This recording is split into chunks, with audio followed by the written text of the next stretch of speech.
Yeah, let's see. A lot of things to respond to. Sorry about your ears. I hope they're not permanently ringing from that section there. Yeah, that was a part I can talk more about. Thank you for sharing it with some people. I appreciate that. Um, yeah, I think anyone, even if they're not going to open it now, I still think it's helpful to have like that paper trail to show the effort, like you don't even need to believe in a God to believe that it's worth understanding that all of us have a huge digital and other record of everything we do basically these days, right? And for years, we have so many records of our lives.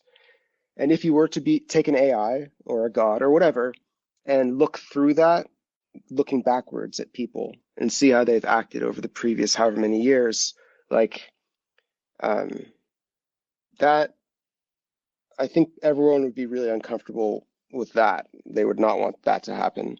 But like, that's the right mindset, if that makes sense. That um, the future is watching us and judging us for messing up the future when we mess up the future, right? Like when we destroy the world with climate change, the future is watching us. And eventually, if the climate gets bad enough, there might be generations of humans who will literally like put us on trial, possibly, right? For giving them a world that was destroyed and birthing them into it without their consent. Um, so when I talk about how consent is another one of the names of God, like consent is the name of God that we earned through the Galut, right? That there was previous one that then um, yeah. Once I say that it's consent, a lot of stuff makes sense. For instance, Jews are said to have consented to this, right? That's like a central part of the story is that Jews agreed to this, to have these challenges in our lives and to have a purpose that we had to like sacrifice for. Um, so Jews consented to this, right? And it's also supposed to be that like each Jewish soul before the baby is born also consents. It's like, hey, coach, send me in, right? That's how it is. Let's see.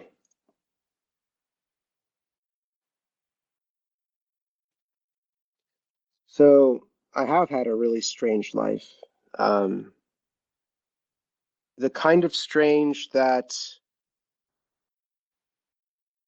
when you look closer remains strange. It's like a fractal of strangeness. It's not like an accident. Like things remains upon closer inspection, things still remain strange. That's what I mean. Um, yeah, it's like um, yeah. See, it's like unsavory to bring this up, right? But I feel like if there are topics like this that I can't speak to you plainly about, like, um, so yeah, so yes, the Rebbe had a stroke during his last years, and he lost the ability to speak. And because it's me and I have a bizarre, strange life, I was in pre-K and kindergarten at Chabad during those years. And I will bet you there's some ridiculous, stupid thing that happened on that same day, at least. It's probably like I learned the Shema that day and then he lost the ability to speak. Or I learned the Aleph Bet that day and he lost the ability to speak. Truly, like it's a weird life that I've lived. Um, I would recommend Life of Brian. So you asked earlier about which of my recommendations in the project you should pursue first. So my first answer was going to be Harry Potter and the Methods of Rationality. However, that is very long. It is like full book length or longer, like Harry Potter book length, big book. But also the audio is incredible. So I actually recommend that. But Life of Brian by Monty Python, if you have not seen it, is outstanding. So if you're not familiar with Monty Python, it is a good place to start as well for them. But um, it's classic British comedy, and it is about a man named Brian who is alive at the same time as Jesus in the same part of the world. And Brian accidentally gets a following as a false messiah instead of Jesus at certain points. And it's hilarious. And it has extremely accurate depictions of human personalities, right? Like, you have people. Yeah, it's incredible, that film. I think really important for people to see, to sort of internalize what the religions looked like back then, I think a lot of the way people imagine the past, especially when it's like important moments in their religions, they imagine like everything pristine and perfect, but like in reality, everyone smelled because they didn't take showers, like it, it wasn't, you know what I mean? Like, like in Life of Brian, um, Brian and his mother are at the Sermon on the Mount in the audience far back, like they can't hear, And then there's like an argument with someone else in the audience who's like, a bit too rowdy. So it's like you're at a football game and someone's getting ejected from the seats because they're being, like but those same people existed. Like the same personalities were there, the same group of personalities. And if you can understand that those same personalities you see nowadays also existed in all the stories back then, you can start to try to put yourself in the shoes of them and imagine what they would have wanted to do with that power, with the ability to set the story that will be passed down. So I do wonder if you have any ideas on the tzitzit, on the talit, techelet, etc. I was like that was a clue. That moment in the video that you sent me the screenshot is a big clue that I even told you it's a clue. So I'm curious if you'll be able to figure it out. Let me know if you have any guesses for why tzitzit, why 8. I can tell you as well if you like try to think about it for a few minutes and you do give up, like I can still tell you, but yeah, try to figure that one out. It's a good riddle.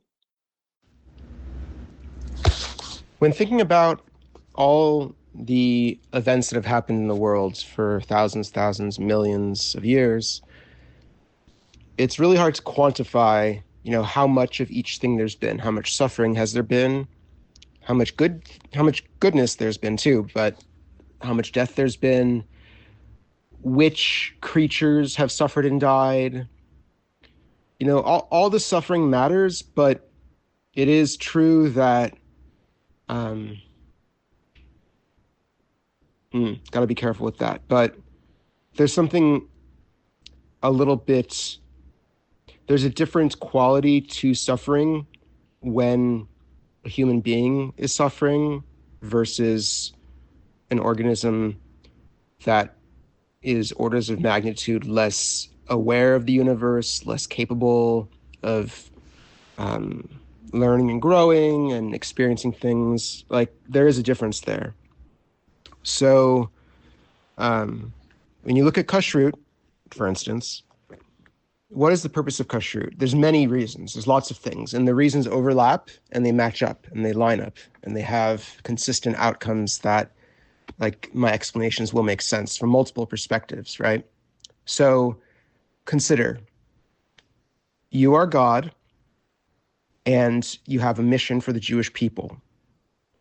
If the Jewish people have some catastrophic thing, like they all die of some communicable disease, that will ruin everything. For example, right?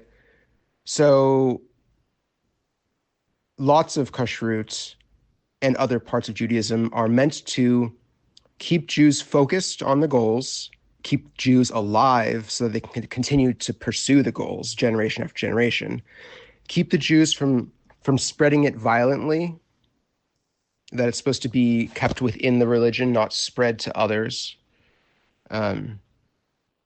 Because it is predictable that humans would do something like that they would create Christianity or Islam. Like, that's a predictable thing that you could look at humans and say, if they are given a reason to believe that there's some cause that they can blindly pursue, and violence and whatever will be justified in pursuit of this cause, and that it's a-okay, and they don't have to listen to any of their conscience if it starts to talk to them. Like, you have to prevent that from happening as best as possible. So kashrut, yes, it's partially meant to keep Jews separate. It makes it so that it is easier to resist intermarrying, for instance, right? If you can't even socialize and have someone come to, you can't have a Jew come to visit you and you can't serve them food because your food's not kosher. So how can you even form bonds with the Jews? So the Jews are sort of separate on purpose. So more about kashrut. So pigs, for instance, there's many reasons why pigs are not kosher, right? There's and again, how I said how the reasons overlap and match up. That's a quality of truth, that true things upon further inspection remain true and things line up with them. So here's some reasons. There's more, but here's some reasons why pigs are not kosher. 1, apparently they taste like human beings, according to cannibals, right? Long pig is one of the names for human flesh. They scream and sound like human beings when they're being tortured and killed. Their organs are actually really similar to humans. Actually, I don't know if you've known about this, but like transplanting organs from pigs into humans has been a thing that's been very successful for like at least a decade now. That their heart valves, there's parts of their organs that are similar enough in size and structure and other things to humans to actually be useful to us. Here's another reason. Pigs have horrible parasites because they eat anything, right? If you need to protect the Jewish people from disease so they don't die before they can complete their goals over thousands of years, it is better to have the Jews eat animals that the animals themselves are vegetarians, right? All the kosher animals, cows, sheep. Yes, okay, birds are different, like we'll discuss, but it's intentional, right? That when you have a predator or a carnivore or any other type of animal that eats waste, like how birds of prey are not acceptable to eat, how vultures are not acceptable to eat because they eat dead flesh, right? Imagine how horrible it would be if you ate a vulture and you were indirectly eating human being flesh because the vulture ate a human. Like, that's the kind of thing that God or the creators of Judaism wanted to prevent, that kind of horrible thing from ever happening. So the Jews are not allowed to eat pigs because pigs taste like human. Pigs sound like human beings when they scream. Pigs are extremely intelligent. They have horrible parasites that will kill you, right? Like things that are untreatable. Things like you can have a parasite from a pig hundreds of years ago. It still happens in some parts of the world where you have a parasite and it lives in your body and reproduces, and you can take an x-ray of the human being and you can see hundreds of like little things in their body. And these are like parasites, like worms and things from the pig, right? So until recently, it hasn't even been safe to eat pigs, really. And pigs eat meat, they eat anything. So if you're going to possibly get diseases from an animal that you eat, way more safe to eat animals that don't eat animals, right? Because it's not like the cows eat the um, cows and sheep, they graze, and the plants that they eat, those plants don't have like some plant syphilis that then we get plant syphilis. You see what I mean? Like it doesn't transfer so easily between such different parts of nature like that, from the plants to the animals.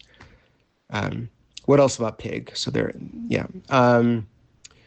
Also with pig, um, it is it is important that they don't chew their cud, and that is related to their diet and things. But the some you want to make sure that humans, let's say, and anything similar to a human does not get eaten for food, right? Because that's a horrible, horrible thing if that were to be happening. So let's say you have humans and all the primates. You have all the different, chimpanzees and gorillas, orangutans, like, and all the other monkeys and things that are less related to us. It is extremely unethical to hurt and eat those animals, right? Yes, we sometimes use them in experiments to, save people from cancer and stuff. But even that is something that should be carefully done, and they should still have a quality of life as we do these experiments, right? But if you want to make sure that no one, that if we one day find out that a gorilla has enough of an internal world and understanding of the universe and enough, emotional bonds with its family, things like that, that the gorilla actually deserves a certain amount of rights in this world, how horrible would it be to find out that people have been eating gorillas? See what I mean? So you need to not just make rules that protect organisms that are intelligent um, and having a higher, sapience, awareness of the universe and things. You need to protect them, and you need to protect them with a huge fence around it, a huge boundary to prevent any of this harm from happening, because it's that important. So not only can you never eat and sacrifice human beings, you cannot even eat any animal that is even close to a human being, right? You would have to have multiple stomachs and a split hoof and chew your cud. You see what I mean? Like these are things that are so far away from human beings and other primates that it's like, don't you dare even come close to eating a monkey, right? How dare you? So you need to set these rules in ways that ensure that if you previously weren't careful enough about how you treated other animals, hopefully these rules would have kept you from committing atrocities that you would later regret. So that's something to consider about many, many things in the religion, that you need to keep the Jews alive for thousands of years somehow. You need to help them do this even if they don't yet understand the germ theory of disease, right? So you have rules about if a crawling thing of the ground, if some sort of insect falls into food that you are cooking from above, it can make the whole thing not kosher, right? Therefore, it is important that you cover and have lids, things above the cholents that you're cooking, right? Right? Because if an insect falls in from above, that can make the whole thing not kosher, right? So you don't understand germ theory of disease, but what you've just done is you've made it less likely that all Jews forever will die of food poisoning. Because I'm not sure if you're familiar with like Louis Pasteur, pasteurization, how there's the swan neck flask. So like hundreds of years ago, they didn't even know how, like, you have a piece of bread and it gets moldy. And it's like, I don't know, where's that mold come from? Who knows? Now we know that it's like in the air, there's mold spores floating around. There's bacteria in the air, just floating around. There's things like that, right? And so Pasteur, he made a swan neck flask and he had a broth inside that should have grown like lots of bacteria, and it was like boiled, so it killed anything that might have been in there at the moment. And then it's in a flask, and the flask has a swan neck, so it goes up, down, and up.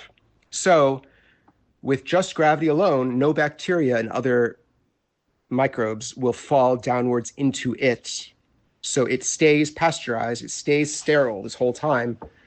Even though it's connected to the air, the swan neck has prevented it from entering, right? And if you are in a biology laboratory, if you want to culture like some bacteria on an agar plate because you need to watch and then count how many colonies grow for an experiment. Like this is something I've done, like this is very common like everywhere in biology labs. So when you do this, to prevent bacteria and other microbes from the air falling in and contaminating your experiment, you do things like you work under a hood where the airflow is controlled so nothing can fall downward. You work next to a Bunsen burner. There's a flame next to where you're working. The flame burns the air, creates an upward convection of hot air that is clean air because it's been burnt, goes up, and you sort of draw air sideways up into the flame, and you create like a space next to the flame that is mostly free of falling microbes. So that's what I mean, is that you have, by making it so that you must cover a pot of food that is cooking, because if an insect, a crawling thing of the ground falls into it, is no longer kosher, you have made it so that if the Jews cook cholent and they let it sit overnight without refrigeration, that is bad for food safety, right? Like I work in the food world.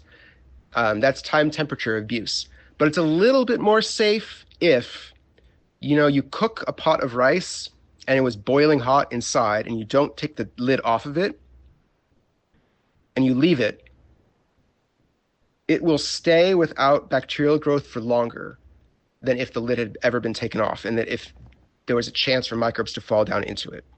So you've made the Jews safer forever by making them, by habit, not allow things to fall downward into the food that they are cooking. See what I mean?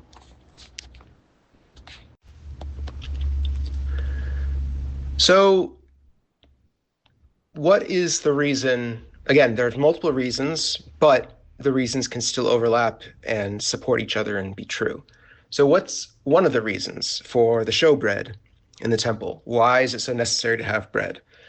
Why is it so necessary to have wine in Judaism? There are multiple reasons, but one of the reasons is these are things that make sure that Judaism does not allow the backslide of civilization back to when we were hunter-gatherers, that we need to get toward the Geula. We need ratcheting mechanisms to make sure that we don't slide backwards once we make progress towards making the world better. So if you have developed agriculture thousands of years ago and you now have cattle, livestock, these are technologies and things that we do not want to. So let's say you need showbread. That means you need wheat. Wheat is an annual crop. That means for you to have showbread constantly at the temple, you must make sure that agriculture still exists. Like you cannot allow the knowledge of how to grow wheat and turn it into bread. You cannot allow that knowledge to disappear from the face of the earth. Wine, however, is a little bit different. So wheat is an annual. Grapevines last for years, even decades sometimes. And it's way different in that way, that it's not something that you have to plant every year. It's something that you have to long-term protect the health of the plant the whole time.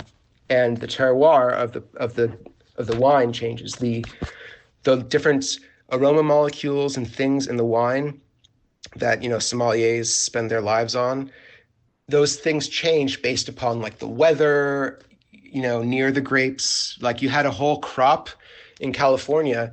There was wildfires a number of years ago in Napa. So all the wine had like a smokiness to it. Like, oops, that's just how it is this year. So, like, yes, there's other reasons for the showbread and the wine, but one of the reasons is it makes Jews into champions of civilization, that we need to assist and prevent us from returning to, like cavemen, basically, right? So you need civilization. And when a ritual or other aspect of the religion takes a lot of time and like resources, there is should be, but there are reasons that it's like worth it, right? It doesn't make sense to have ridiculous onerous rules without reasons, right? Like Islam does this. Alcohol is acceptable. You do not need to forbid alcohol for all of humans, right? They're wrong.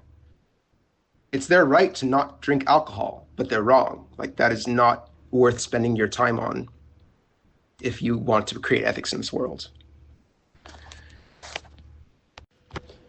So the rituals and things should have reasons that sort of measure up, like in intensity, to the purposes, right?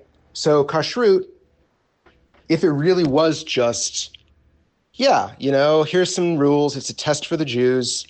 Don't eat this, don't eat that. Kill them this way. I'm watching you. Don't screw it up. It's a test. Like that's still not enough. It's actually like, no, God cares about all the animals, and certain animals need to be treated differently. Even though all animals still should be treated well, there are differences. So it's like if you are going to have tzitzit, there should be some reasons that are good enough to make it like worthwhile. Because you have to consider all the things that even go into it, right? You have the fabric. So you need fabric. The fabric needs to be, either probably linen or wool or something. It's a rectangle, so it's a nice, easy shape because it needs to be accessible to the masses. Like this is not meant for the priesthood. It's like everybody needs to be able to get this. So it's a rectangle. And you have fringes, and the fringes have specific rules. They have, 8 strands, and there's 5 double knots, and one of the strands is supposed to, if you can, have techelet coloring. The techelet is supposed to be from the chilazon, a special sea snail. And the special sea snail is not a kosher animal. Like that's another thing to consider here. Consider how strange that is, to have a non-kosher animal become part of a holy object. That is really strange and weird. To take, it's not, I don't know if it's the blood of the chilazon, or maybe it's like a ink sac or whatever, but like to take a substance from a pig and like make talit with it. You see what I mean? How that would be so like ick, like ugh. So that is a clue that there's something strange there too. Like the chilazon is somehow significant and special, that even though it's not kosher to eat mollusks, for some reason the chilazon is still acceptable and actually important for holiness in a certain way. Right? So that's a clue. So yes, there's other reasons. Like yes, you.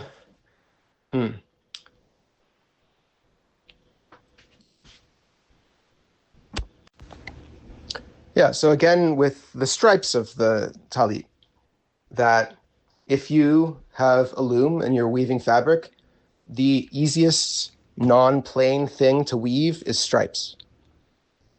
Right? So this needs to be accessible for everyone. So it needs to be possible without too much technology for everyone to be able to have this. It can't be only for the wealthy Jews who can have this. So given the things that I've just explained, how rituals and things in the religion usually have multiple reasons, and the reasons like overlap and support each other. And we need to put things in rituals that even if the people following the rituals don't understand why, like this, even if they don't understand how bacteria fall through the air and then grow on food, even if they don't understand it, you still need to prevent them from doing things that are too awful or risky, right? So If you have, let's say you long ago had some powerful experiences in the world, not with humans, but with other animals. And let's say you came to the understanding that there were animals out there that were also deserving of a certain amount of protection and maybe even rights eventually, right? If you had that understanding, but you were not able to reliably convey that to other people to get them to listen and treat this animal properly, you would try to create rituals that protected the animal, even if the people following the rituals had no idea about any of it. Right? I think I've given enough clues now. So I want you to think about what could possibly be, some reasons for talit tzitzit, why you need to create a garment and wear the garment, that the garment should be reminding you of things, or later on the garment should serve as a lesson for things, or right, like yeah, so that's the riddle. Think about it. Back in 2024, in October, I submitted a question to the Chabad.org Ask the Rabbi site. Yeah, I think I'll read it to you. And it's referencing an article that is on the Chabad.org website. The article is called Torah Study During the Messianic Era by Naftali Silberberg.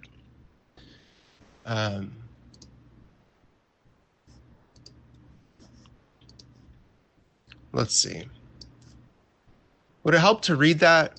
Maybe. Maybe it's helpful if I actually read the things that I'm referencing, because I think there's things that I have read and remembered that other people might not also have read and remembered, or they might have read and forgotten. And I think to hear it from the source, from a source that you trust, like rabbis on Chabad's website, I think then it might be helpful. No, wait, actually, I'll first read my question and then I'll read the article maybe. Okay, so from October 20th, 2024, Bezrat Hashem, dear Jonathan R., thank you for submitting your question to Chabad.org's Ask the Rabbi team. We received your question dated October 20th, 2024. One of our rabbis will read it and respond soon. Generally, that means a day or two, but if it looks urgent, we'll try to get back to you even sooner. In the meantime, perhaps you'd like to explore this question on your own. Try browsing our online knowledge base, where you'll find tens of thousands of articles, audio classes, and videos grouped by subject. And it's chabad.org/kb. I will add, by the way, Chabad is an amazing organization in many ways. Like, that is true. They've done so much for Judaism in the world, right? The website itself, all the things they have there, it's very helpful to be able to search the web and have a somewhat reliable way to find the actual Jewish opinion on something, and not something that's written by a Jew for Jesus, for instance, right? So you can add Chabad.org to your search, and you'll probably find something that's somewhat aligning with most of what Jews believe. But yeah, there's different groups, and they have different, ideas. Anyway. If at any time you would like to clarify your message further, or if you've found the answer yourself, please reply to this email to let us know. A copy of your question appears below for your records. Sincerely, Chabad.org Ask the Rabbi team. P.S. Please consider partnering with us. Contribute to our vital work at chabad.org/donate. Question summary. Date, 10/20/2024. Incident ID, 6416052. This site's article, quote, Torah Study During the Messianic Era, end quote, by Naftali Silberberg. Question. In the Chabad.org article, Torah Study During the Messianic Era by Naftali Silberberg, All right. My question is based on these two quotes from the article. Quote, one of the promises regarding the messianic redemption concerns the Torah we will then study. Quote, a new Torah will emit from me, end quote, Midrash Rabbah, Leviticus, based on Isaiah 51:4. In fact, quote, the Torah which we study in this world is not in comparison to the Torah of Mashiach, end quote, Midrash Rabbah, Ecclesiastes 11:8, end quote. Second quote, Mashiach, who will be greater than even Adam and Moses, will reveal a completely new and profound dimension of Torah. He will reveal a Torah that will make all the Torah that was studied until then pale in comparison, quote, as naught, end quote, end quote. All right. How could you even comprehend, understand, realize then that that person is the real one if you yourself are not that person? Quote, completely new and profound, end quote. If so, how would you recognize it, take it seriously? It would challenge your existing beliefs about reality and the Torah, and you would reflexively turn away from this new knowledge. After millennia of false Mashiachs and hundreds or thousands of people right now on this earth with mental illnesses who falsely believe they are Mashiach, if the real one actually approached you, it's an extreme boy who cried wolf effect. Actually, the most extreme possibility possible, because for Mashiach, each time in history, it has been a different false person, each time with a different audience, not one single person crying wolf many times in a row with one single audience, as in the fairy tale story. You would probably not listen. You would not be receptive to the real one were he to exist and arrive. If the Torah is insufficient as it is, if there is a need for a Torah beyond it, beyond the ideas and knowledge of all the Jewish scholars until now, that new Torah would be different. There would have to be dimensions of this additional Torah which explain, uncover meanings from the perspective of modern science, paleontology, astronomy, biology, chemistry, physics, sociology, psychology, and history, political science, music, and art as well. If you yourself don't know the sciences, the arts, etc., how could you recognize the wisdom, principles in those dimensions of it, or appreciate the gravity of the radical new concepts and explanations? If every single human is in need of a final redemption, then all have major unethical behaviors in their pasts. And since humans don't like to confront the faults in themselves, the unethical behaviors in their lives, the discomfort upon beholding these new ideas would be intense, and they would reflexively reject the real Mashiach and his teachings to preserve their self-image. They wouldn't want to look at it, even though they beg for it to arrive in their prayers each and every day.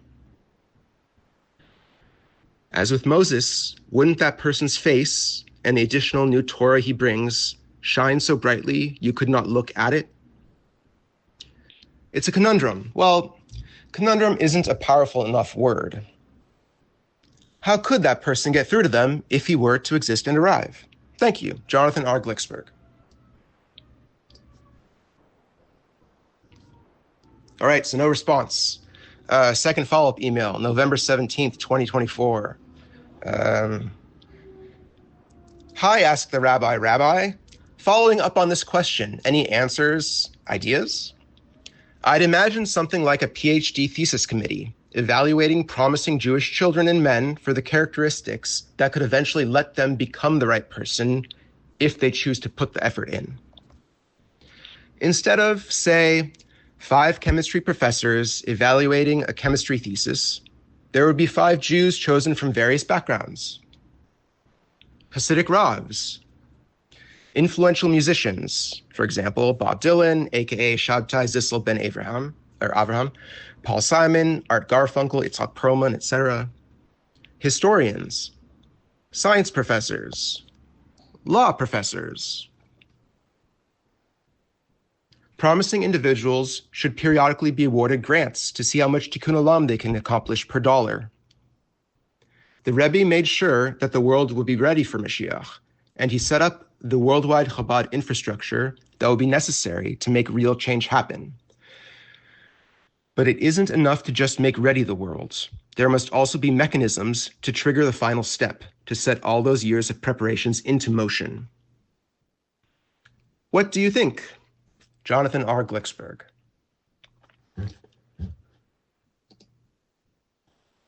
All right. Then we get a response, November 19th, 2024, from Simcha Bart at Chabad.org. Bezrat Hashem. Hi, Jonathan R. The short answer is that Maimonides already have us the criteria to evaluate Mashiach. Those criteria have nothing to do with the fields of science, music, etc. Please don't hesitate to write back if you have any questions. Best wishes, Simcha Bart, Chabad.org. Sent from my mobile device. Please excuse any typos. Right.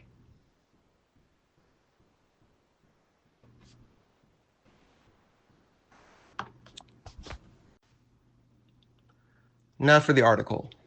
So this is chabad.org/library/article_cdo/AID/1122/Jewish/ the rest of these are words with dashes between them, and they all start with a capital letter. Torah-study-during-lowercase the-uppercase messianic-era.htm. HTM. The hell is that? It's no L? Whatever. Anyway. Okay. Torah study during the Messianic era by Naftali Silberberg. Quote, the earth shall be full of knowledge of God as water covers the seabed. End quote. Isaiah 11:9. The Messianic era will be one of tremendous prosperity. Quote, delicacies will be commonplace like dust. End quote. That will leave humankind with ample free time, and all the nations of the world will be preoccupied with one pursuit, the study of God in the Torah. One of the promises regarding the Messianic redemption concerns the Torah we will then study. Quote, a new Torah will emit from me, end quote. Midrash Rabbah Leviticus based on Isaiah 51:4. In fact, quote, the Torah which we study in this world is not in comparison to the Torah of Mashiach, end quote. Midrash Rabbah, Ecclesiastes 11:8. And not is N-A-U-G-H-T. Anyway. This does not, God forbid, mean that the Torah we have now will be exchanged for a new one. One of the principles of Jewish belief is that the Torah and all its commandments are eternal and immutable. Judaism has always steadfastly rejected foreign doctrines that claimed that there is a New Testament that replaces or modifies the Torah. And then this is an inset, or whatever you call it, quote. Quote, the Torah which we study in this world is not in comparison to the Torah of Mashiach, end quote. Nevertheless, while there is only one Torah, this Torah is multi-layered. Every word in the Torah and every one of God's commandments can be understood on infinite levels, which is quite understandable considering that the Torah is the wisdom of an infinite God. Every one of these layers is extant in the Torah that was given at Sinai, simply waiting to be uncovered. Mashiach, who will be greater than even Adam and Moses, will reveal a completely new and profound dimension of Torah. He will reveal a Torah that will make all the Torah that was studied until then pale in comparison, quote, as naught, end quote. The deepest of the four general dimensions of the Torah, see, and then there's a link to an article, How is the Torah Interpreted? The deepest of the four general dimensions of the Torah is Sod, the esoteric teachings of the Torah, also known as Kabbalah. Mashiach will teach a hitherto untapped level of Kabbalah. What about the other levels of Torah, the practical dimensions of Torah, the study of the many do's and don'ts that comprise the bulk of what is studied today? Rabbi Shneur Zalman of Liadi, citing the Kabbalistic text Raya Mehemna, explains that we will no longer need to preoccupy ourselves with these areas of Torah during the Messianic era. How then will we know the laws of the Torah? How will we know that which we must do and that which we mustn't? Rabbi Shneur Zalman suggests two possibilities. One, forgetfulness is a byproduct of klipa, the spiritual forces that oppose holiness. Klipa causes people to sin by making them forgetful. Forgetful of God, forgetful of their mission in life, forgetful of the consequences of their actions. With the disappearance of Klippa during the Messianic era, we will no longer forget. We will study the Torah's laws once, and there will be no need to ever revisit a topic. That will leave the rest of the time available for the elevated Torah that Mashiach will teach. 2. All the dimensions of the Torah, from the most profound to the most simple, are layers of a singular wisdom. We will study the most profound levels and automatically understand the resultant do's and don'ts. By way of example, a true understanding of the mystical significance of the mitzvah of tefillin will reveal why its boxes have to be black, square, etc. It's a new section of the article, Seeing versus Hearing. And this is a inset quote. Quote, "The glory of God shall be revealed, and all flesh together shall see that the mouth of God has spoken." End quote. Isaiah 45. In addition to the greatly superior level of Torah that will be studied during the Messianic era, our capacity to integrate that Torah will be much different than today. The human being can become conscious of an entity or idea in one of two manners. 1. Hearing, apprehension, logical inference. A concept acquired via this method can never be considered conclusive, as human intellect is always prone to error. Perhaps more importantly, even if the concept is never disproved, it will never attain absolute definitiveness in its knower's consciousness. Thus, a person would never board an aircraft simply because someone explained to him the principles of aerodynamics. And then there's a bolded inset quote. Quote, "Our present-day knowledge of God is limited to the hearing variety." 2. Seeing revelation. Most of the phenomena we take for granted are such that we may not understand, but we have seen or sensed. These ideas we accept as fact. They constitute our daily reality.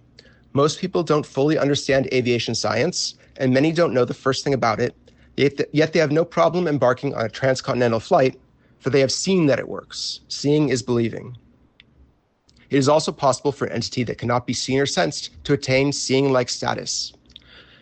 On occasion, a certain fact is so patent and its effect so clear that it becomes incontrovertible, although it cannot be physically sensed. For example, no one has ever seen electricity or a radio wave, yet we all are certain that they exist. With the exception of very great tzaddikim, righteous individuals, our present-day knowledge of God is limited to the hearing variety. We may study about him, we may assiduously research and analyze the hosts of spiritual worlds detailed in the Kabbalistic teachings, yet they will never be as real in our perception as the computer screen you are now looking at. One is theory, the other is real. Mashiach will permanently change this dynamic. As Isaiah prophesied, "All flesh together shall see that the mouth of God has spoken." End quote. We will look at the world and perceive the divine energy that provides its existence, just as we look at a vacuum cleaner and perceive that there must be an electrical current that powers it. Mashiach will teach about God and we will see it. At last, God will be really real. And all that we perceive to be real today, we will see them for what they truly are, mere extensions of the ultimate reality. So that's the end of the article. And this article is from, what does it say? Well, this article was from at least before May 13th, 2010, because there's a comment on here that's from then. Right. The physical copy of the Mind Virus would be probably in a medium flat rate box from the U.S. Postal Service. So that's 11 1/4 by 8 3/4 by 6 inches. So yeah, it's a mixture of things. It is symbolic, but it's also to give a piece of the artwork to you, right? It is a different thing to have a copy of something versus something that was handmade by me, right? Like, I think that is a cool thing to have that. Yeah, it'll probably be, a valuable thing to have an original copy one day or something, but like, that's not the point. I don't think anyone would ever actually sell it. It's like, you would keep it. But it's got it's got a quilt little lanyard. So you've got, a bit of fabric art made by me, the binding of the book. I sew the binding myself on my sewing machine. Nice Tejela colored thread. There's a picture of the book in the mind virus. And it's sort of meant to be um, referenced and opened frequently. Like the bookmark, there's a sliding bookmark that is like integrated to it, that can sort of hold the cover closed or can be a bookmark. Um, there's some functional things that I made, such as the book. So in the 19-page book PDF version, I have on the second page, not page, right? Like it doesn't count as a page. There's a little bookmark image. Like that's the image of what the bookmark is. If you comprehend the mind virus of consent and agree that it is ethical to replicate and propagate, please do so. Right, that bookmark. So when I send the mind virus, the way the bookmark is structured, it holds down each page. And each time you flip a page, you pull the page out from beneath the flap of the bookmark. So it's like you are thinking about it and deciding to consent to look at the next page. You're like, okay, I can consider the next ideas, right? So there's certain things like that will never quite be there in the digital version. And yeah, there is something very different about sending a physical object. The CD player and DVD player, you don't have those, that's fine. But maybe one day you would, or maybe you would share it with somebody and they have a DVD player at their house. Or if the internet goes down, you would actually have a copy that if you really needed to, you could plug into your computer and see it that way, right? So I also have to try to spread the mind virus in a way that there's some redundancies that if the internet were to go down, or if a government blocked the internet for a country in some sort of, like that happens in places of the world, right? Like you still want some physical copies to exist. What else? The physical copies I have made during these 5 years. So to have 12 CDs of audio, 3 DVDs of movie, and 1 DVD of USB files, that's a lot of time to burn on a computer. And during these 5 years, not all the time, but there are times when I would go through phases of like, have a spare second. Okay, I'll load a DVD. I'll start the burn. I'll burn part 8. Now I'll have another copy of part 8 ready to go. So when this finally spreads, I have a bunch of copies ready. So I do have a bunch of copies ready. Like I have a room in my house with, what is this? Like at least 30 full copies of everything, 30 of every CD and DVD, and maybe there's like 20 books. I haven't finished the binding on them. They're like halfway bound. Yeah. And on COVID and how COVID does take a central place in the mind virus, at least part 1 through 7, it's a central part. And in the book, it definitely is also central. If you see all the sections with the graphs of COVID spread. So there are some people who are over it, right? Like they've decided to move on from coronavirus. COVID is still out there. It is still out there and it is still hurting people. And there are people who still are getting affected by it.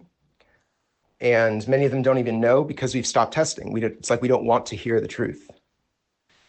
When there's a new virus, a novel virus, right? It was the novel coronavirus, SARS-CoV-2, sudden acute respiratory syndrome, or maybe it was severe acute respiratory syndrome 2. So when you have a novel virus like HIV, how many years did it take until we actually learned that human immunodeficiency virus actually caused AIDS? That took years. And by the time it happened, there were many, many people who had died and people who were so far infected that it was untreatable given our technology at the time. Nowadays, we actually have finally, through amazing effort of human beings, developed medicines that can actually keep people alive even if they have HIV, which is incredible, right?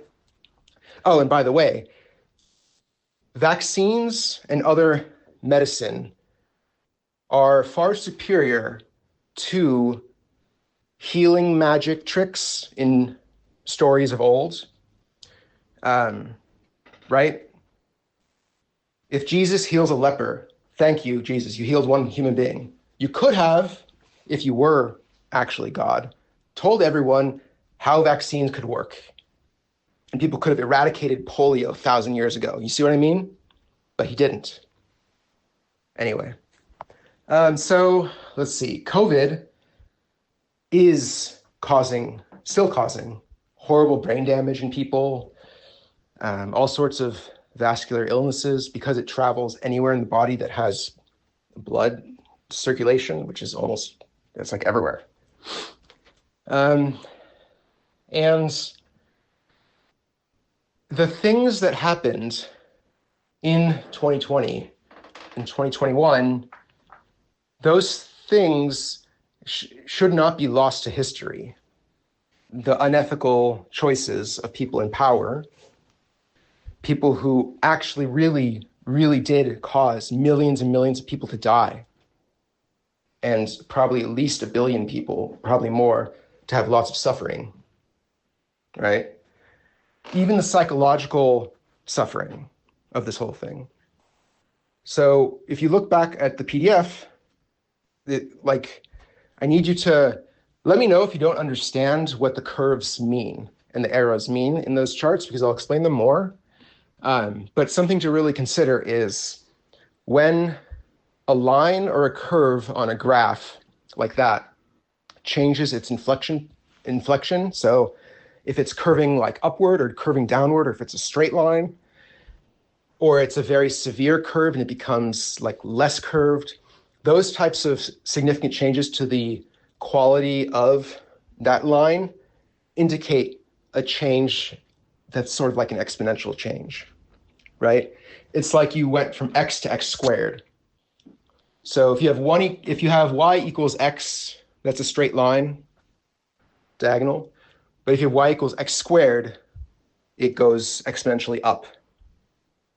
So there's parts of those graphs that in the same graph, you have straight lines and curved lines, and that's a very significant difference. Yeah, so I don't want to allow all the horrible things that happened during the coronavirus. Those things should not go undealt with, right? We do need to get justice for these things. And yeah, it does feel like people are sort of forgetting what it was like back then. So that's another reason that I did that, is that I needed to have detailed indictment of Jared Kushner and Donald Trump from that point in time when it was still fresh, right? If it takes years until you have the Nuremberg trials, it's still not really, as impactful as if it had been done then, right? When certain witnesses were still alive. There are people who are not alive anymore who would want justice for the COVID spread, right? It's been 5 years, more than 5 years. So yeah, and because the things that I say about COVID and the Orthodox Jewish community are true, right? That Jared Kushner is a member of the Orthodox Jewish community. Correct. And that people in power in that community have not done anything to hold him accountable, right? Truly, right? If you have a Jew who commits atrocities like that, you should have some rabbis at least say something about it negatively. He should be excommunicated or at least have a trial, right? Everyone is too passive. They've forgotten that they have power, all these people, and they've also not, it's like, if the people in power don't hold him accountable, the regular folks won't be able to. If you're a rabbi and you're existence until now has never needed you to dabble in like politics or something, you've stayed out of it. Well, too bad. Politics is real life, and there are people who are dying and suffering because of people like you who have been sitting on the sidelines and not using your power when you could have. Right? I really do mean it. Right? There should be Chabad rabbis gathering, looking at evidence, and discussing what they should do about Jared Kushner and whether they should allow him to ever step foot in a Chabad synagogue ever again. Truly, you see what I mean? If you don't understand that yet, I will need to talk about it more, right? He is worse than Hitler, and that's not an exaggeration, right? That might make you feel upset that I said that. But Hitler had millions of people helping him, right? There is a humongous difference between that and an acting president of the United States single-handedly doing something that hurts and kills millions of people. There's a huge difference there, right? Maybe we don't have laws yet that make it illegal for a president or someone acting as president in his place. Maybe we don't have laws yet that say if you intentionally allow a virus to spread, that is horrible and murderously evil, and we need to hold you accountable. We don't have those laws yet, maybe, but they should be there. Right. Yeah. It's not a surprise to me that certain aspects of 1 through 7, especially, but also 8 through 10, um, would um, would be hurtful in some ways to some people, at least in the beginning.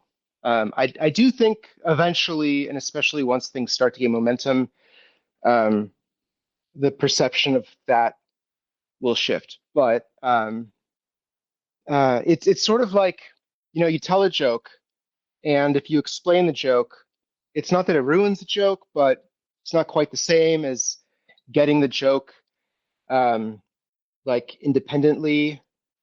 There's that little bit of like aha when your brain connects the dots between a couple different things and gets the joke.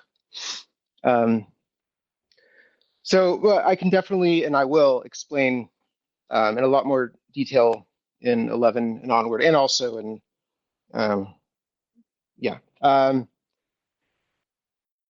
So consider, especially okay. So now that you've listened to the whole thing, what at least once, um, an interesting exercise to try when you're listening to a part now is to imagine yourself to be some other person from, some other background, entirely different, or right, like try to imagine that and imagine what the things are that you would be um, thinking when listening to this project. Um, and hmm, imagine that you're from some other religion and we skip a few steps ahead in our planning, imagination of the different, paths we can try to follow to get this to happen. Um, at some point, it would need to spread beyond the Jews. And when that happens, what do you think the reaction would be of someone else to the Jews coming to you to say, hey, uh, it's time for this big thing. We're really special. See, we told you we were special all along. You're welcome. Like, you gotta believe now in our thing, not yours.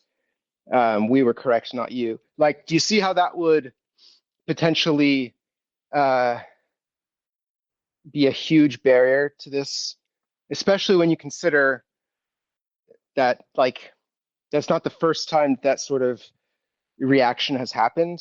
Like, that is a lot of the violence against Jews through history is kind of related to that feeling of like, God chose us. We're the special kids. You all don't matter like we do, and well, like that So if someone were to come to you and say, well, he was really tough on us first, so like that's kind of, at least he's being a little fair. He's focusing, as I said in the PDF, like focusing my initial firepower on my own people, and it is like a diplomatic thing to do. Um, so that's like one reason. There's multiple. Another reason is, yeah, like there was a lot of genuine anger. There still is, but the anger was much more fresh back then. Um, and I've had more than 5 years now to like come to terms with it. But imagine me finding out that the rest of my life wouldn't be whatever I might have been imagining or wanting it to be. That, oh, there is this thing I actually need to do because it's important, and it just so happens to be that I solved the puzzle, and there are things in my life that are too weird, and I have the abilities to do this. I could figure it out, but like all these things, and I saw ways to make it happen, even if they'll take years. Like um, the as I said before, Judaism has preserved the possibility that the Geula could happen.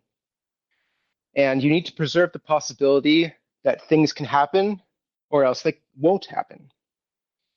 So that includes things like, okay, once this were to spread to, beyond Jews to Christians and beyond English speakers to people who, are totally, they won't understand the original at all.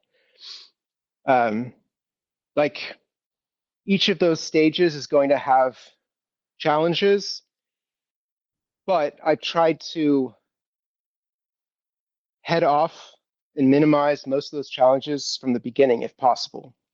So that's why when I talk about this as the mind virus of consent, it's not just that it's like, yeah, I want it to spread virally because virally means it'll spread fast and that's good for like progress to happen fast. It's like, no, I actually have aspects of this thing that are designed to do different things at specific points. Like you need to get past the sticking points. So, um, right? I hope that makes sense. Um, and that is, yes, there's some parts that when hmm,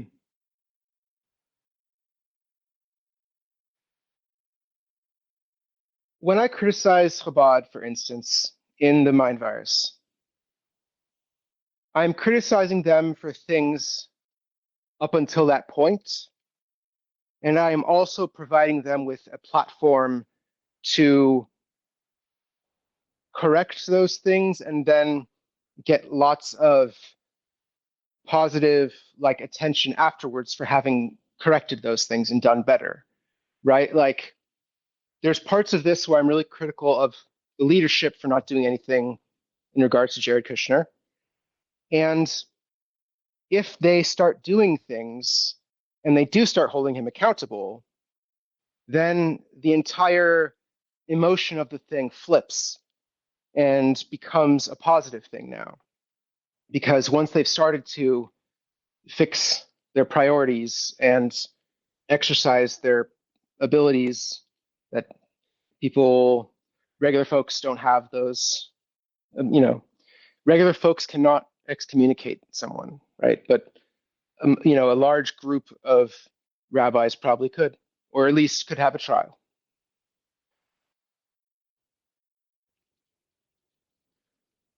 I'm not asking anyone to do superhuman things, actually, right? Like I ask people to do things that are within their power to do. It's just that many people at least are either not aware of the power that they have, or they're not, I guess they're not aware, yeah, they're not aware of how their choices really do impact everyone. Um, so it's like they're stuck in these galoots behavior patterns and thought patterns where everyone has like an image of how the day goes, their day to day. Well, unless they're in a crisis, right? You have your sort of day to day. On this day, this happens. I wake up, this happens. I do this, I do that. This is where I go for this. This is the thing I need to do next. Sometimes I get, right? You have an image of how it goes, especially if you pray regularly. Same thing. Like you have the structure to your week, structure to every day, where there's prayers, there's specific things that everyone is studying at the same time, so we can all talk about it because we're all lined up in our studying. Everything is lined up, right? Um,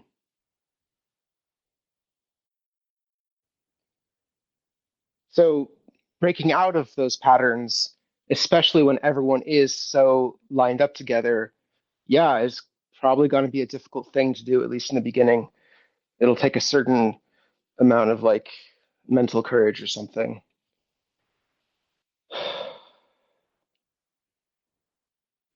Right. So people, not just leadership in Chabad, but people in everyday life, um,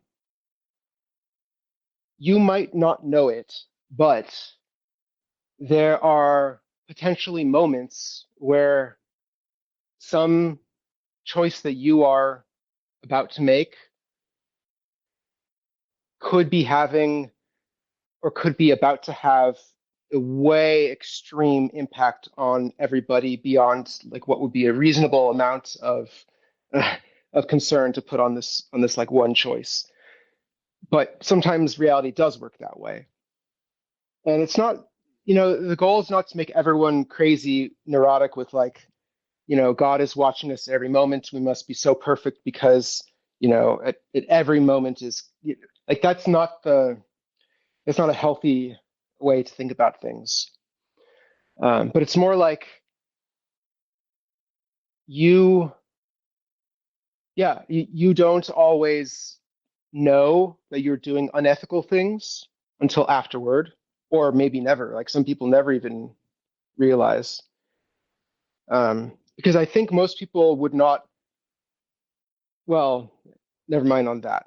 I think there are some people who sort of find a little bit of joy or something in like being the villain, like they enjoy that part. I understand, yes, there's some psychological, that's way off topic. Well, some other time.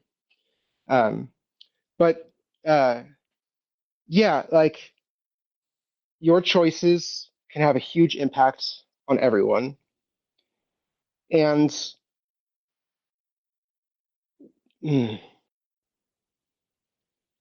and if enough of these specific people do make the right choices in the moments coming, coming up um, in our collective future, then the progress can happen really quickly. And looking back, once big progress starts to happen, people will be extremely upset, I think, about how easy it was in retrospect, how we could have accomplished so much all along if everyone had the right priorities. That it didn't take a superhuman effort actually to feed everyone on Earth, that we did have enough probably 20 years ago, right? So, like, if we did not yet get to a place where I could pretty confidently say that, yeah, we have enough food for everyone if we really bothered, you know, um, if we weren't there, then my criticism of, for instance, Orthodox Jews not breaking the Sabbath to do certain things in the Tikkun Olam world, uh, Tikkun Olam realm, um, it like if the possibility were not there to actually feed everyone, then my criticism wouldn't be as powerful. But because it is possible to feed everyone, every minute of the day takes on a different quality because now every minute could potentially right could be used to right. So there's a huge difference in our lives now that we actually can fix all these problems. So it does mean that certain things that take up time in our lives, like it is necessary to reassess. And I'm not saying that you need to stop doing things entirely. It's about prioritization. It's like, okay, if previously I wrapped to fill in this many times in the week, like maybe one of the days the minion gathers to like figure out some community service type of project. Maybe they like I don't know exactly. Like I think it would really need to be, you know, like, but I hope you see what I mean. Like try to find some time in the week to do the things because now we can fix the things. And it might not have been possible before. I'm critical of prayer in the podcast. I often refer to it as clouds. The thing is with prayer, it it's like I was saying before, how the meaning of something can flip from like the negative one to positive one. So um, until now, because we haven't gotten all the way to where we're supposed to get ourselves and end up, etc. The prayers have been not so helpful. They've been helpful in some ways, right? They've provided comfort in some ways. They definitely provide a structure and um, there, yes. And I'm not saying everyone will like never pray again. That's also not what I'm saying. But like when the temple was there, the prayers like we have now weren't there. These prayers are a substitute because we couldn't do that, right? So if we can now have some good uses of our time that are not necessarily prayers, but are some other, holy purpose, that is completely acceptable to do those things, right? It's a prioritization thing. Um, yeah. Like I'm not trying to get rid of things. I'm trying to improve the ethics of the things. Um, so let's see.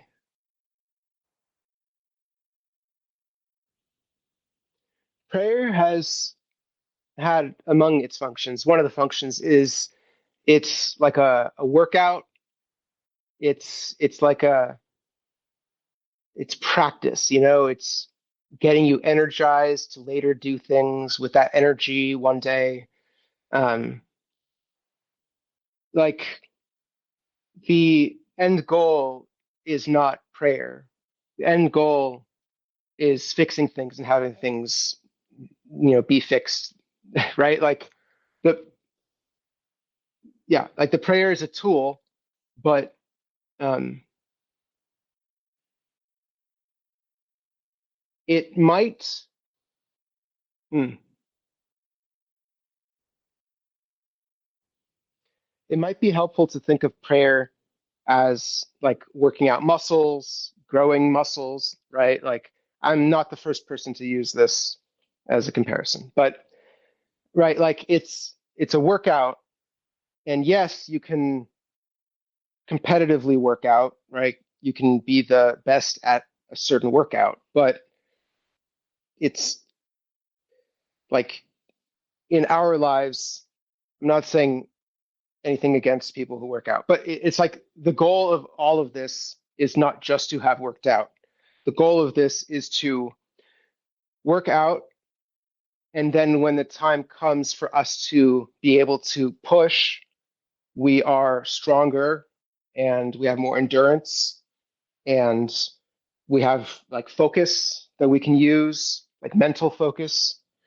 Um, right? Like our prayers are um, there's a lot more, I think, of the brain's involvement in prayer than there is necessarily in watching a priest kill your sacrifice. Well, I don't know. Maybe that's not a fair comparison, actually. I take that back. Because I think the point of that is you see all the time that you have put into raising this animal, and maybe you've also grown attached to the animal, maybe etc. So the sacrifice is meaningful, um, whatever. But the point is that, like, again, the end goal is not prayer. The prayer is making people ready and making them stronger, giving them like mental fortitude, right? Like it can help get them through tough times to have these phrases that bring them comfort or strength, or right. Um, but it's, yeah, like I hope that makes sense. That it's, I'm the big difference between what I'm trying to do and what someone that, like, Joshua was trying to do is, like, I'm not trying to get rid of the things. I'm trying to put layers of ethics on top of the things so that we can have an existence that is even more ethical than the Torah. Because I think, first off, that is the point of it, right? Like if you look into it, like the goal is to move to a higher level of ethics. And then once the ethics is um, is implemented in our reality enough, then maybe God will become obvious and things will start to happen. And maybe I won't be an atheist one day, right?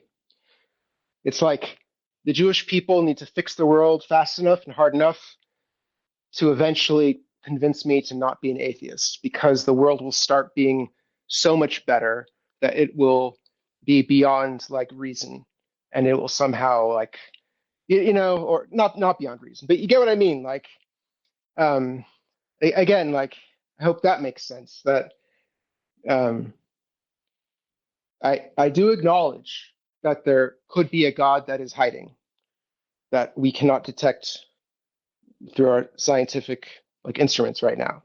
That's possible, right? And a being that powerful could do things that would appear like magic. That's possible too. But yeah. So I mentioned how the things I'm um, requesting, asking, pushing, pressuring, whatever, trying to convince people to do, these things aren't actually superhuman things that I'm asking. Um, so, for example, it is not a superhuman thing for a rabbi in Chabad, let's say, to communicate with other rabbis in Chabad and talk about um, significant ethical problems surrounding one of their very prominent members, right? Like that's not that, you see what I mean? Like that it's not even like it is in their job description if you think about it, right? It's not even like they would be playing hooky from their real job to go do this. Like like this is their job, right? Um, so or when I talk about things like you remember when Trump um, sent multiple planes of human beings off to a foreign prison in violation of a judge's court order, right? And it's like the pilots of those airplanes, they might not have been aware of it at the time, although they probably should have been aware. But like their decision to go along with that, to do those flights without, I'm, I'm presuming they have some knowledge of this. I'm presuming they were told about this and they did it anyway. Um, like that was the most important decision in their lives. They will never probably have another decision as important as that one thing they did that day. Too bad. Like they missed their chance to do the right thing and to not fly, right? So the frustration that I have, the anger that comes through, especially in 1 through 7, is also from the realization, the understanding that we could have extremely massive improvements in everything really quickly if everyone reprioritized what they're spending their time on, or made some slightly different changes, or sometimes big changes, but still like not superhuman, right? Um, Same thing with the organ donation. Like that is also beautiful and poetic too, right? But it's also intentionally something that each person would make that choice. Especially in Orthodox Judaism, women don't have much of a voice in things. They really are secondhand citizens. Yes, we say that they're not, or they say they're not, but it it doesn't help to like deny something so plainly obvious. Um, but supposedly, in when Mashiach's here, then the women will be the ones who reign supreme, not the men. So apparently, so that'll be cool, right? Um, let's see, rambling. I think I need to eat breakfast. I'm a little low on sugar, but yeah, if I was um, trying to make some plan of one of the ways this could begin to have significant change in the world, and if that plan relied upon only like the rabbis making some decision to do something, like it you see how that's like leaving out everybody except for just those people. So yeah, the organ donation, yeah, it's a challenge to most Orthodox Jews. Yeah, there's some who probably, I think there's some who actually are already registered as organ donors, and um, good job to them, right? Um, like it is a different thing to have already been one before I pushed you, that they already came to that decision on their own. But yeah, like equally, men and women will be able to make this choice for themselves, right? Some people can probably do it in minutes. You can call up your local like DMV, or maybe it's on a website, right? I did it a long time ago, right? But it's not even a difficult thing for most people to do this. Yes, we can discuss ways to make it a little bit more halakhically like nice, right? Yeah, there are ways to modify things and put um, put those things. Sorry, there's ways to implement things that are more sensitive than the like defaults that might be out there. And yeah, that's a good place to focus your time, right? But um,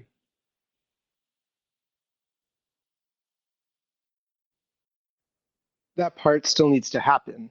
That if you just turn your nose up at the idea of potentially being an organ donor, but you could have felt comfortable with it if there was an infrastructure in place that had a Hever Kadisha involved, and you know like yes, there's probably some modifications to the process that would be totally acceptable and still leave the organs totally usable for their holy purpose of helping another human in a significant, irreplaceable way.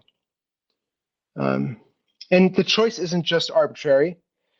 Um, like with vaccines, which of course I'll talk about more at some point, um, uh, it, it's a choice that has an impact when it's a choice made on a large scale. Because, as I also have said before, it's not like the way you die necessarily means you die in a way that your organs are usable for organ donation. Like it's a special situation in which it happens to be that that's the case. So if only a few people register, but just by probability, the people who happen to die in a way in which they could have helped in this magical special way, if they're not registered, we've lost that opportunity.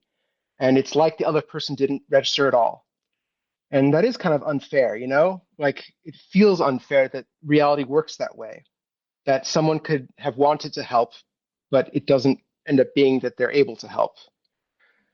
But like the solution to that problem is for more people to decide to help so that when you do have the probability, um, uh,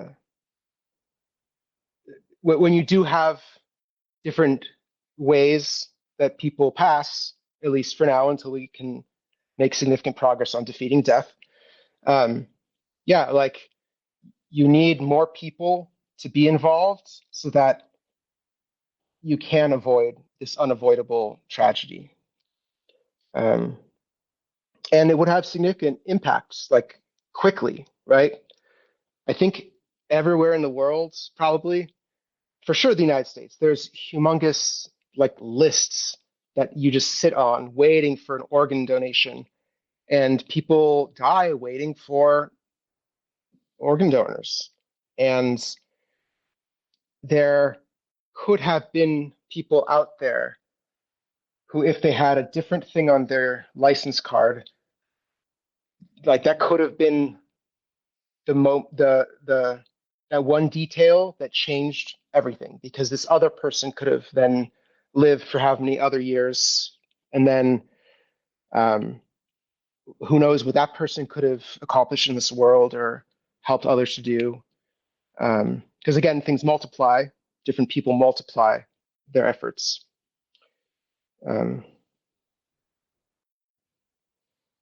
so back to coronavirus and the way that people's choices really multiply there. Um, the rabbi that you were talking about, who had said that people who don't get the vaccine when they could get the vaccine, especially when we were at the height of this, like that's like murderous behavior.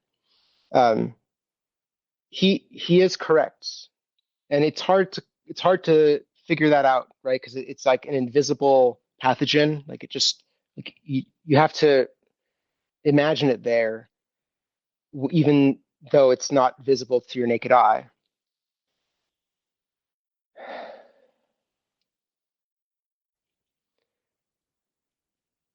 So when there were different waves, like you remember, there was Omicron, there was Delta, like there's these different um, strains that develop in human beings, right? And then they take off and spread across the world. Each strain that emerges is its own individual failure of society and of people, but mostly of society to have prevented that through education, through cleaning the air, to providing air filtration like masks and things, to educating people, to not filling everyone with misinformation like the Trump administration did. Um, yeah, so think about, imagine if you're that person. The person might be dead, right? But there was a human being who had a different virus come in, and at some point in their body, it became Delta, or it became Omicron, right? In that one person. If that one person had not been whatever, could be bad luck, right? They could be careful in masking and right, but like if that one person had not, um, you know, gone and socialized with others after they started to have some symptoms and a question of whether they had something, like if they hadn't done that one thing, they might not have spread it to that other person who then spread it, and then from there it went to the whole world.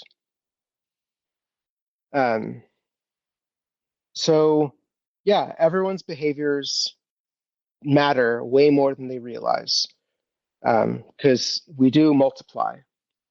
Um, each person can be, a source of,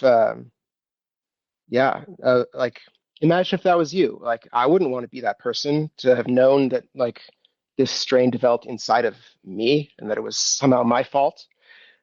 We do have the technology, but I don't think it would be healthy for us as a species to pursue it in this way. And I don't think it's fair either, at least not yet. Maybe sometime in the future with enough knowledge in the populace for it to be a fair choice, for them to know the ramifications of their actions.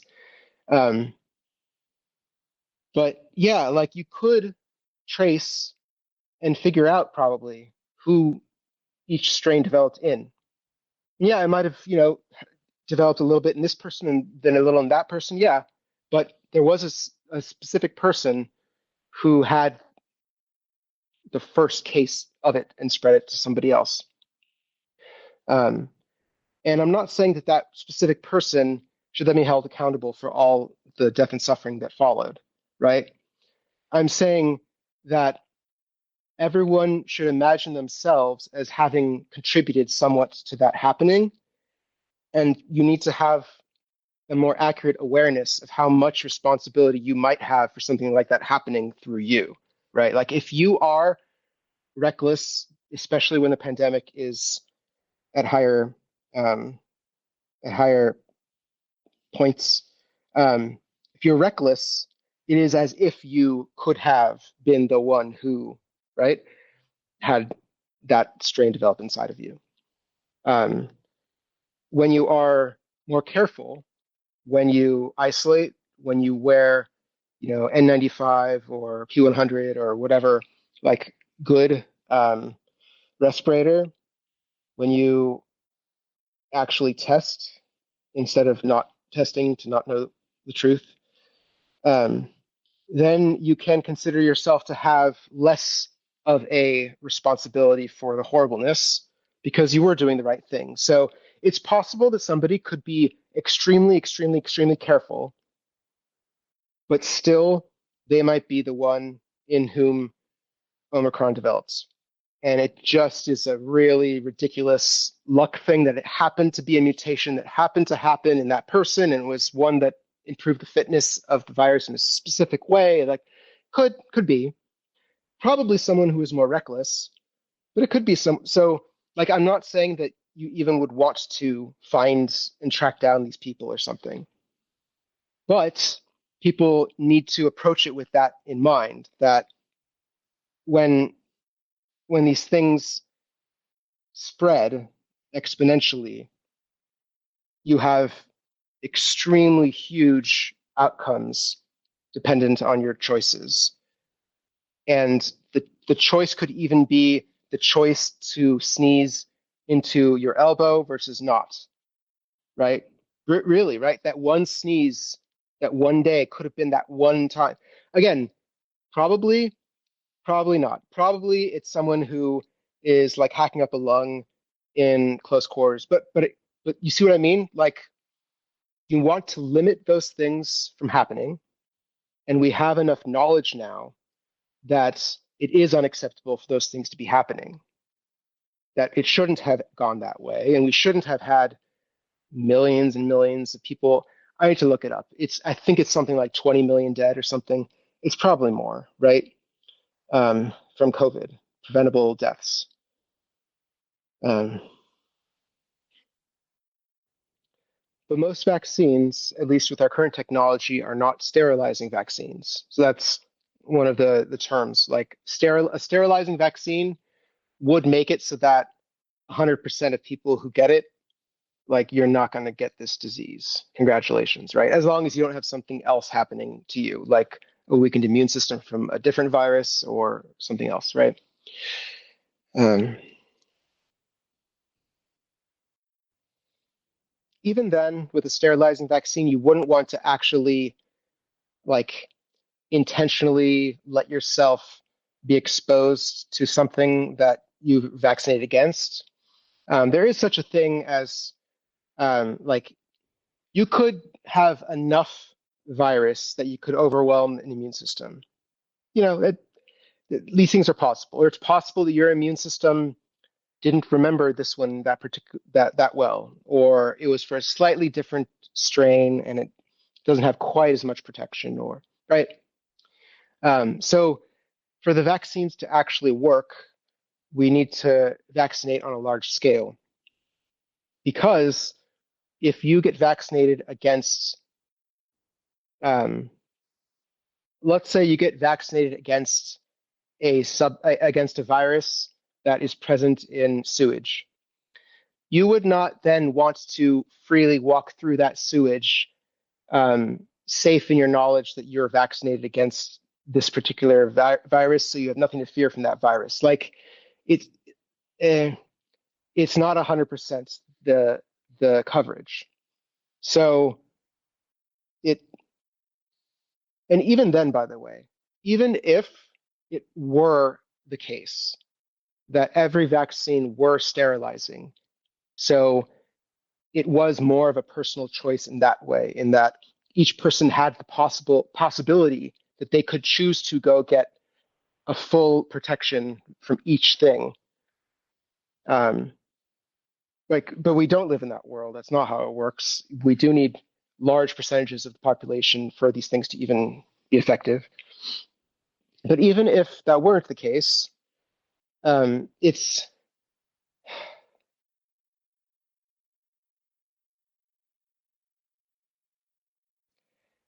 each time that each time that the virus is given the opportunity to spread, even that opportunity is a risky, dangerous thing to allow that to happen, um, because you're giving it a chance to evolve. So, like, even if you protect yourself with vaccines, and let's say the vaccines were sterilizing, so you actually don't have to fear, at least for now, certain viruses that other people might be getting and transmitting.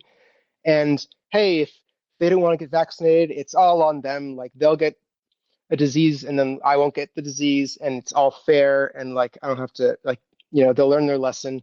But um, when you have a world of 8 billion people and a virus is allowed to spread among probably billions of them, um, you are giving the virus so many opportunities to become better at spreading, right?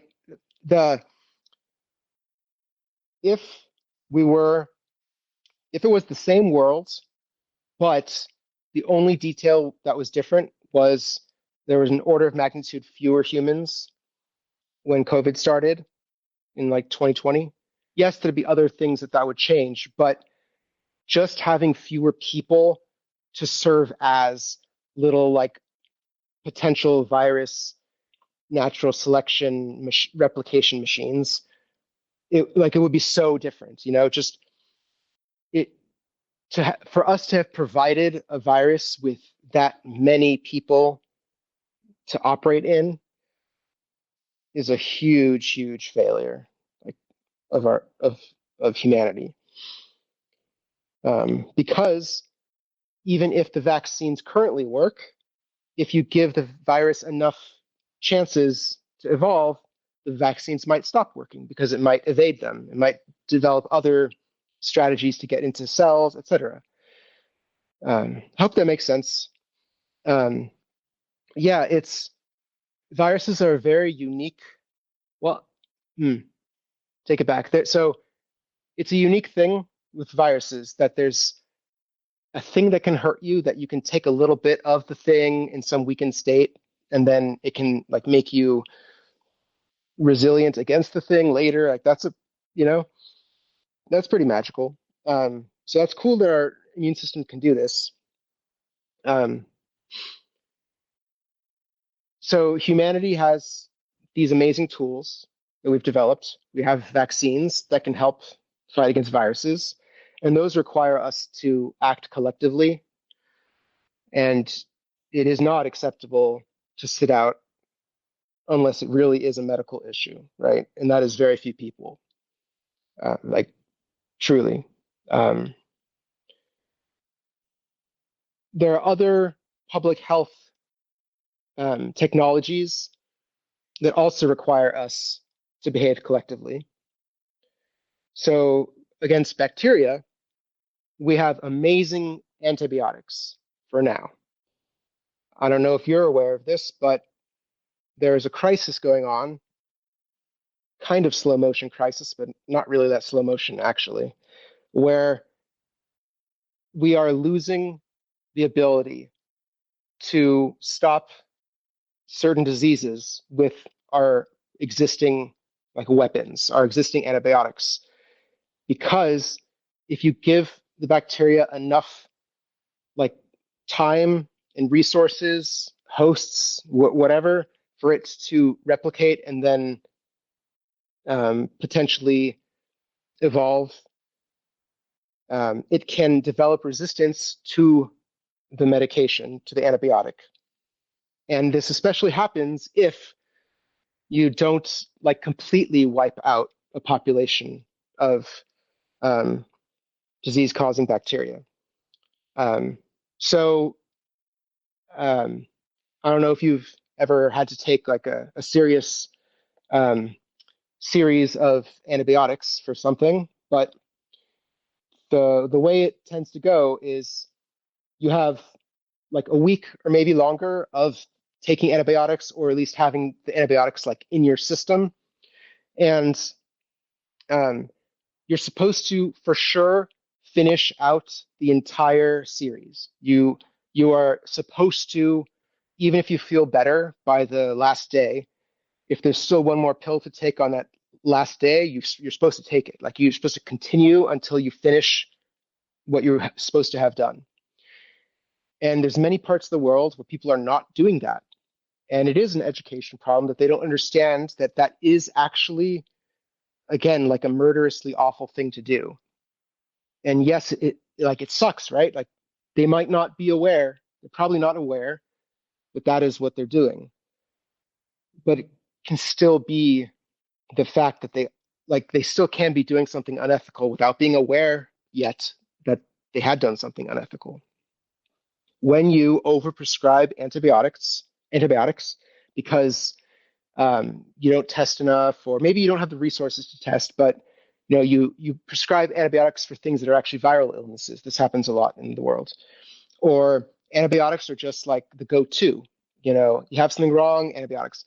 You overuse them, so doctors bear responsibility, but also people using them need to complete the full series, because if you partially wipe out the population of the nasty bacteria in the person, but you don't completely wipe it out, you leave open the possibility that there might be some survivors that at the end did survive a little bit, kind of the antibiotic, and then they can reproduce.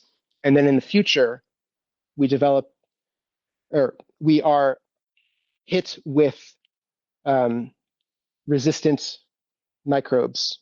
And it's not necessarily the case that we will always be able to find new antibiotics to replace the ones that are no longer effective. Um, so there's lots of things like this where there's so much preventable death in the world, so much preventable suffering, especially when it comes to diseases.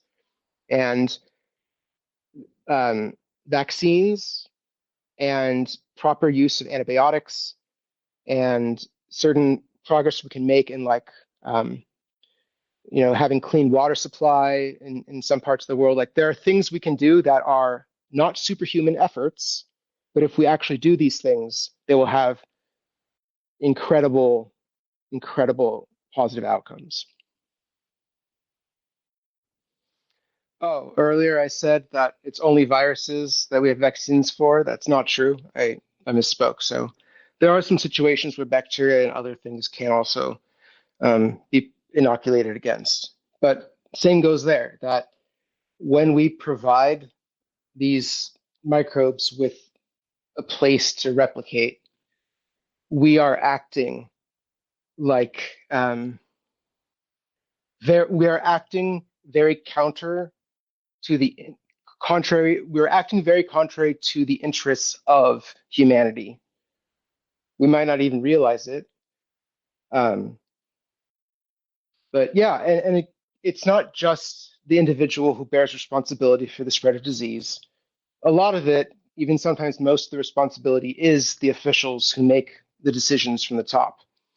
And that is why I do focus so much, again, on Jared Kushner and Donald Trump, particularly for COVID, Um, because the way it should have gone is the president should have not delegated it to somebody else, should have listened to experts, worn a mask, be seen wearing a mask, give a speech wearing a mask, right? Like if everyone who steps up to the podium takes off the mask to speak because it's like important to hear them better, they're signaling to people watching on TV that this is not a serious threat because they're daring to take it off at all.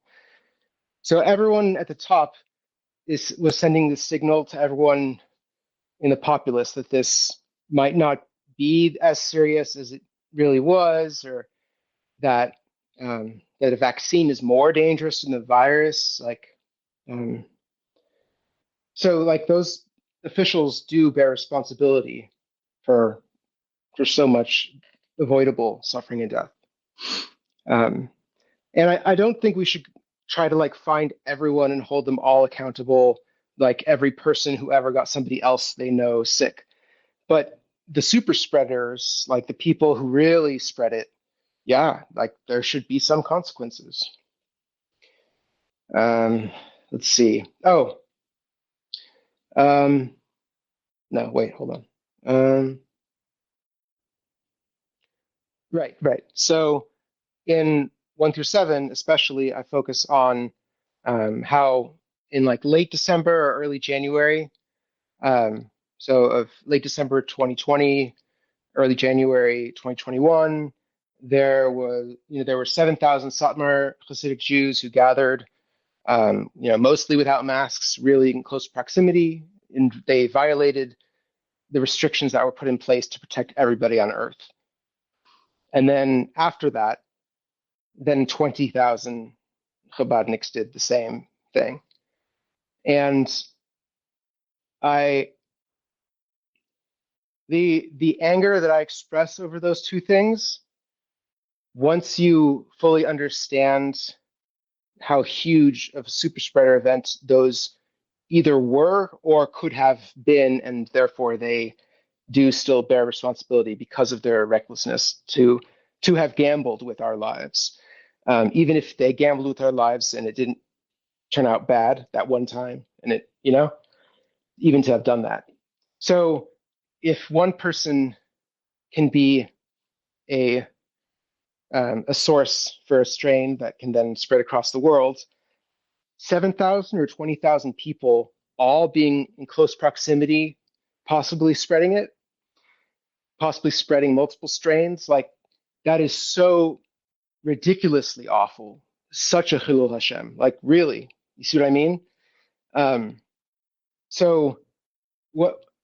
And then when you realize that earlier on in the pandemic, the things that you do have an outsize impact because of the way exponential things happen. Um, so, like, we really could have gotten it under control. It didn't need to turn out this way. We didn't need to have all this death and suffering. And when I talk about like the Noah's Arks concept, um, like that would be one of the goals that we should all be aggressively, quickly working toward.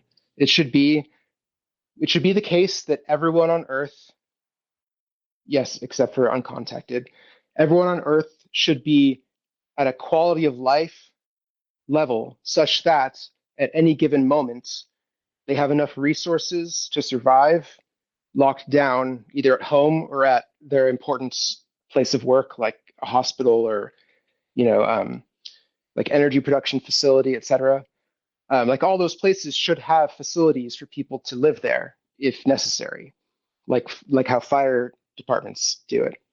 Um, like we, there are so many horrible things that are not preventable that can happen to a person or to us, but there are also things that are preventable.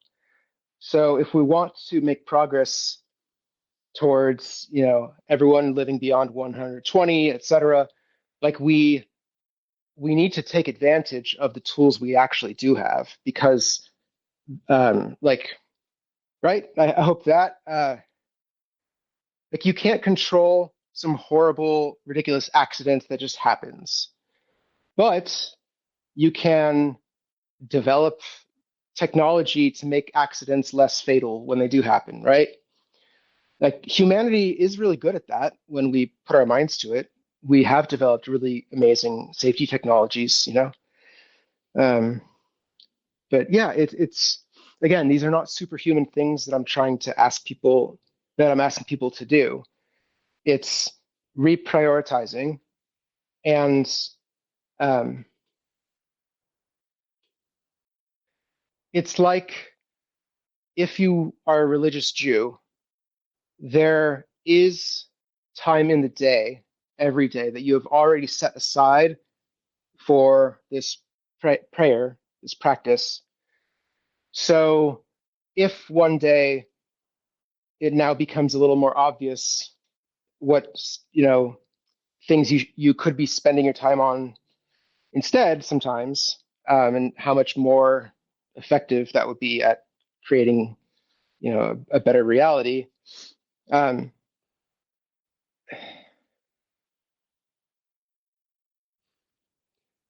then you do have the time already carved out in your day that you could devote to something worthwhile. Um,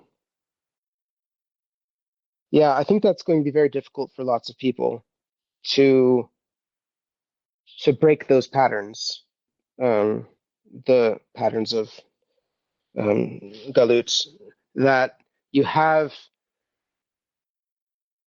a like a momentum to the way it's been, but the way it's been hasn't been making much progress, and we do have the knowledge now to make progress simultaneously in many many different fields and many different yeah. um, so we should, as a goal, get to a point where everyone has enough in their life, um, food security, shelter, rights. um, so everyone should have those things, and then when another virus comes along or some other catastrophe, we actually can lock down the world, and that would stop a virus quickly. Yes, unless it's being spread by like wild animals, and it's also crossing into humans. Like, okay, fine. But if it's a human to human disease, and if everyone without a vaccine, a brand new virus, if everyone locks down in these ways that we would have like practiced, maybe not the whole world all at once, but there would have been drills, right? Then we can prevent those negative timelines from happening. Um, in the article that I sent you earlier from Eliezer, the backward chaining and forward chaining part is really important. And it's a big part of how prophecy works, in that you are imagining the tree of possible paths that things could go on from where the starting point is, from where you are currently. And you are also trying to imagine the end goal and a tree of possibilities that are the things that can lead to the end goal. And if you can get those two things to meet, then you will have extra insight that will allow you to help guide us to down that path to um yeah. So the more you understand what the end goal is, um yeah, the more successful you'll be at figuring out um hmm, what the right answer is to some sort of like ethics conundrum or something. So why is the Rambam so sure that resurrection of the dead must be something that happens, and we must have belief in that? Um, because with an accurate enough understanding of what the ethical outcome would be, you would be required as a god to do something like that, because it would be an unethical outcome if there was all this suffering and death in all these creatures, and especially humans, but others, in all these creatures, and the creatures were created without their consent. Life was created without its consent, um, and then when an animal dies, um, if it really does just become nothingness, if a human dies, is there a soul that lives on? Is there a body that will come back? It would be such a tragic thing for humans to actually fully die, right? To actually disappear forever when you die. So, therefore, as Maimonides, you know that for sure God would do something like raise the dead or something to like somehow justify the suffering, because otherwise it wouldn't be the God that you would pray to, the God that deserves your prayers, an ethical God. Again, we can be more ethical than people who in the past. We can be more ethical than the Torah, right? We should be. Like maybe that's a challenge for people, a good challenge. Go find at least one thing in the Torah that you think is actually unethical, right?